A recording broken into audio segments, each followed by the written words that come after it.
नमस्कार दोस्तों, राधे राधे। आपके अपने चैनल ज्ञान शास्त्र में आप सभी का स्वागत है। हिंदू धर्म में छठ पूजा का विशेष स्थान है। कार्तिक मास के शुक्ल पक्ष की षष्ठी तिथि को मनाए जाने वाले इस पर्व में सूर्य देव के साथ साथ छठ माता की पूजा करी जाती है। भक्त परिवार की खुशहाली, सुख समृद्धि और संतान की लंबी उम्र की कामना से इस व्रत को करते हैं। दोस्तों, आज इस वीडियो में हम छठ पूजा के विषय में जानेंगे कि छठ पूजा में सूर्य देव के साथ छठी माता की पूजा क्यों करी जाती है और ये छठी माता कौन है, इस व्रत को हमें कैसे करना चाहिए। साथ ही हम ये भी जानेंगे कि ये छठ का पर्व कब से शुरू हुआ और क्या है इस पर्व की पौराणिक कथा। इस जानकारी के लिए वीडियो में हमारे साथ अंत तक बने रहिएगा, जिससे कि आपको सही और सटीक जानकारी प्राप्त हो पाए। दोस्तों, छठ पूजा हिंदू धर्म की एक बेहद ही खास पूजा है। ये पूजा बिहार, झारखंड, पूर्वी उत्तर प्रदेश और नेपाल के कुछ क्षेत्रों में बड़ी ही आस्था और श्रद्धा के साथ मनाई जाती है। 4 दिनों तक चलने वाले इस पर्व की शुरुआत कार्तिक मास के शुक्ल पक्ष की चतुर्थी तिथि से होती है। इस पूजा में हर दिन का अपना एक अलग महत्व होता है और ये व्रत एक दिन या सुबह से शाम तक ना होकर के पूरे 36 घंटे तक चलता है, जिसमें व्रती निर्जला उपवास करते हैं। ये एक अनुष्ठान है जो कई चरणों में पूरा किया जाता है। इसमें सबसे पहले नहाए खाए होता है, जिसमें कि व्रती और उसका पूरा परिवार शामिल होगा। शरीर और आत्मा की शुद्धि के लिए सात्विक भोजन करते हैं। इसके बाद होता है खरना, जिसमें सुबह से लेकर शाम तक व्रत करते हैं। इसमें शाम को गुड़ की खीर, घी की पूड़ी इत्यादि खाने के बाद 36 घंटे का निर्जल व्रत शुरू होता है। छठ पूजा में सूर्य देव की उपासना के साथ साथ छठी माता की भी पूजा करी जाती है। इनके बारे में पौराणिक शास्त्रों में वर्णन मिलता है। तो दोस्तों, चलिए जानते हैं कि कौन है छठी माता और क्यों करी जाती है इनकी पूजा। पौराणिक मान्यताओं के अनुसार छठ देवी सूर्य देव की बहन है। छठी मैया बच्चों की रक्षा करने वाली देवी है। बच्चे के जन्म के छठे दिन भी षष्ठी देवी अर्थात छठी माता की पूजा होती है, जिससे कि नवजात शिशु उनके आशीर्वाद से निरोगी रहे और लंबी उम्र को प्राप्त करे, साथ ही उसे सफलता का आशीर्वाद मिले। एक दूसरी मान्यता के अनुसार जब ब्रह्मांड की अधिष्ठात्री प्रकृति देवी ने स्वयं को 6 भागों में विभाजित किया, तो उनका छठा अंश सर्वोच्च मातृ देवी ब्रह्मा की मानस पुत्री के रूप में जाना गया। छठ पूजा पर सूर्य देव के साथ साथ इनका आभार प्रकट करने और इन्हें प्रसन्न करने के लिए ये पूजा करी जाती है। दोस्तों, छठी माता का भगवान शिव से भी संबंध है। धार्मिक मान्यता के अनुसार देवसेना अर्थात छठी मैया का विवाह भगवान शिव के पुत्र कार्तिकेय से हुआ था। इसके नाते वो भगवान शिव की पुत्र वधू हुई। वहीं कई धार्मिक मान्यताओं के अनुसार छठी मैया को सूर्यदेव की बहन भी बताया गया है। दोस्तों, छठ एक ऐसा त्योहार है जो पवित्रता, भक्ति और सूर्यदेव की पूजा का प्रतीक है। इस त्योहार की उत्पत्ति के बारे में कोई ठोस जानकारी नहीं है, लेकिन कुछ मान्यताएं हैं जो हिंदू महाकाव्यों से जुड़ी हुई हैं। दोस्तों, रामायण और महाभारत 2 महाकाव्य हैं जो छठ पूजा से जुड़े हुए हैं। ऐसा माना जाता है कि छठ पूजा की शुरुआत भगवान राम ने की थी। कहा जाता है कि जब भगवान राम अयोध्या लौटे तो उन्होंने और उनकी पत्नी सीता ने सूर्य देव के सम्मान में व्रत रखा और डूबते हुए सूर्य के साथ ही व्रत को तोड़ा था। ये एक ऐसा ही अनुष्ठान है जो आगे चलकर छठ पूजा में विकसित हो गया। महाभारत के प्रसिद्ध पात्र कर्ण को सूर्यदेव और कुंती की संतान कहा जाता है। कहा जाता है कि कर्ण अक्सर पानी में खड़े होकर प्रार्थना करते थे। हालांकि एक और कहानी है जिसमें बताया गया है कि द्रौपदी और पांडवों ने भी अपना राज्य वापस पाने के लिए ऐसी ही पूजा करी थी। छठ पूजा का अपना एक वैज्ञानिक महत्व भी है। छठ पूजा आपके शरीर को शुद्ध करने का सबसे अच्छा तरीका है, क्योंकि पानी में डुबकी लगाने और शरीर को धूप में रखने से सौर ऊर्जा का प्रवाह बढ़ता है, जिससे मानव शरीर की कार्य क्षमता में सुधार होता है। ऐसा भी कहा जाता है कि छठ पूजा हानिकारक बैक्टीरिया को मारने और शरीर को आने वाली सर्दियों के मौसम के लिए तैयार करने में मदद करती है। ये 4 दिवसीय त्यौहार है जो प्रसिद्ध भारतीय त्यौहार दिवाली के 4 दिन बाद शुरू होता है। दोस्तों, इस बार 2025 में छठ पूजा की शुरुआत 25 अक्टूबर से हो रही है। छठ पूजा में जो 4 दिन महत्वपूर्ण होते हैं, इसमें पहला दिन होता है नहाए खाए।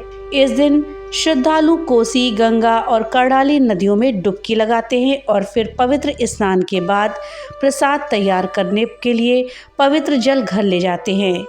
ये छठ पूजा के पहले दिन की सबसे महत्वपूर्ण रस्मों में से एक है। छठ पूजा का दूसरा दिन लोहंडा या खरना कहलाता है। इस दिन भक्त पूरे दिन उपवास रखते हैं और सूर्यास्त के कुछ देर बाद उपवास समाप्त करते हैं। छठ पूजा का दूसरा महत्वपूर्ण अनुष्ठान सूर्य और चंद्रमा की पूजा के बाद परिवार के लिए खीर, केले और चावल जैसे प्रसाद तैयार करना है। इस दिन पर व्रत करने वाली महिलाएं सबसे पहले मिट्टी के चूल्हे पर गुड़ और चावल की खीर बनाती हैं। इसके बाद इस खीर का भोग छठी मैया को लगाया जाता है और इसके बाद इसे प्रसाद के रूप में ग्रहण करते हैं। इसी के बाद से सूर्योदय और सूर्यास्त तक चलने वाले निर्जला व्रत की शुरुआत हो जाती है। सूर्यास्त होने के बाद सूर्य देव को भोजन अर्पित किया जाता है और व्रत का पारण किया जाता है।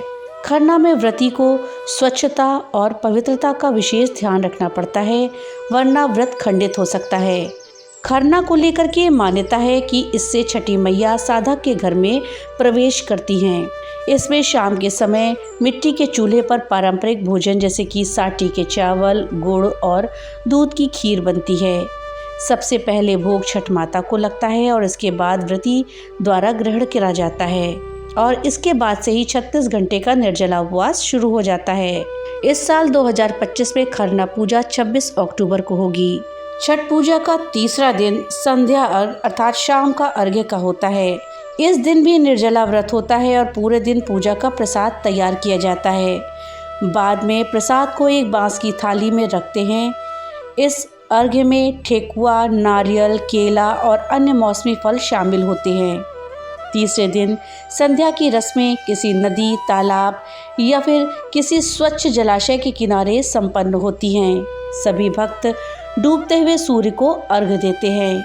छठ पूजा के अंतिम अर्थात चौथे दिन भक्त फिर से नदी या किसी जलाशय के किनारे एकत्रित होते हैं और उगते सूर्य को अर्घ्य और प्रसाद अर्पित करते हैं। अर्घ्य देने के बाद भक्त अदरक और चीनी या फिर स्थानीय स्तर पर जो भी चीज़ उपलब्ध हो उसको खा करके अपना व्रत तोड़ते हैं। इसको बिहानिया अर्घ्य कहते हैं। इन सभी छठ पूजा के अनुष्ठानों के बाद ये अद्भुत पर्व समाप्त होता है। दोस्तों, साल 2025 में छठ पर्व की शुरुआत 25 अक्टूबर से हो रही है। 25 अक्टूबर दिन शनिवार को नहाए खाए है। उसके बाद 26 अक्टूबर यानी रविवार को खरना होगा। फिर 27 अक्टूबर दिन सोमवार को संध्या अर्घ्य और 28 अक्टूबर मंगलवार को प्रातःकालीन अर्घ्य और पारण किया जाएगा। छठ पूजा के लिए हमें जो जरूरी सामग्री चाहिए होती है वो है व्रती के लिए नए कपड़े अर्थात जो महिलाएं व्रत रखेंगी उनके लिए नया साड़ी या फिर सूट, और फिर जो व्रत पुरुष रखेंगे उनके लिए धोती कुर्ता या कुर्ता पैजामा। उसके बाद हमें चाहिए होता बांस या पीतल का सूप, जिसमें छठ पूजा में प्रसाद और अर्घ्य देने के लिए इस सूप का विशेष महत्व होता है। 2 बड़ी बांस की टोकरियों की जरूरत होती है जिसमें पूजा का प्रसाद और फल रखा जाता है।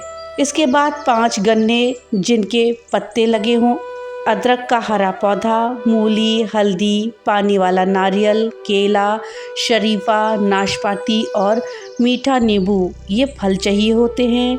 पूजा के बर्तनों में एक लोटा, एक गिलास, थाली और दिया चाहिए।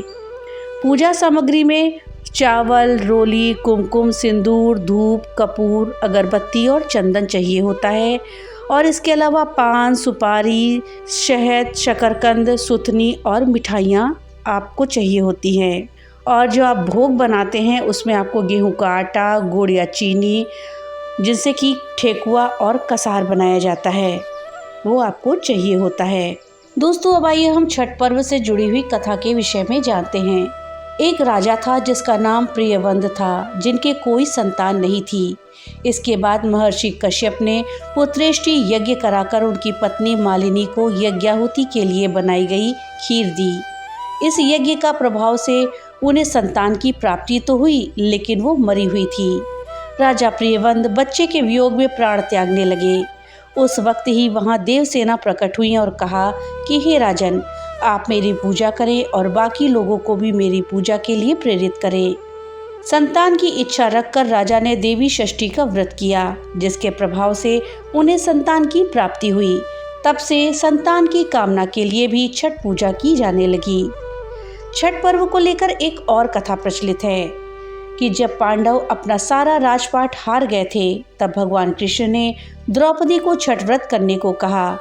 द्रौपदी ने छठ का पर्व किया और उनकी मनोकामना पूरी हुई और पांडवों को अपना राजपाट वापस मिल गया। इस प्रकार से छठ पर्व की शुरुआत हुई। दोस्तों, इस विषय में रामायण काल से जुड़ी हुई भी एक कथा है, जिसके अनुसार जब भगवान राम ने 14 वर्षों का वनवास पूरा किया और अयोध्या लौटे, तब माता सीता ने रावण वध के बाद पाप से मुक्ति के लिए और परिवार के कल्याण के लिए बिहार में स्थित मुंगेर में सूर्य पूजा की थी। आज भी मुंगेर में स्थित सीताचरण नाम से ये स्थल है और इस घटना का प्रतीक माना जाता है। तो दोस्तों, इस प्रकार से छठ पूजा का मुख्य उद्देश्य सूर्य देव का आभार प्रकट करना और छठी मैया का आशीर्वाद पाना है। ये पर्व शुद्धता, संयम और अनुशासन का प्रतीक माना जाता है। भक्त मानते हैं कि छठी मैया से संतान सुख, स्वास्थ्य और परिवार की सुख समृद्धि मिलती है और वैज्ञानिक दृष्टि से भी सूर्य की पूजा और अर्घ्य देने से शरीर को ऊर्जा और विटामिन डी की प्राप्ति होती है। तो दोस्तों, ये थी जानकारी छठ पर्व के विषय में। जानकारी आपको कैसी लगी हमें कमेंट बॉक्स में लिख करके ज़रूर बताइएगा। वीडियो अगर थोड़ी सी भी अच्छी लगी हो तो वीडियो को लाइक कर दीजिएगा और ज़्यादा से ज़्यादा शेयर करिएगा, जिससे कि ये जानकारी अधिकतर लोगों तक पहुंच पाए। और हाँ, अगर चैनल पे पहली बार आए हैं तो कृपया चैनल को सब्सक्राइब कर दीजिएगा और बेल आइकन दबाना मत भूलिएगा, जिससे कि मेरी वीडियो सबसे पहले आप तक पहुंच सके। तो मिलते हैं अगली एक नई वीडियो के साथ। तब तक के लिए राधे राधे।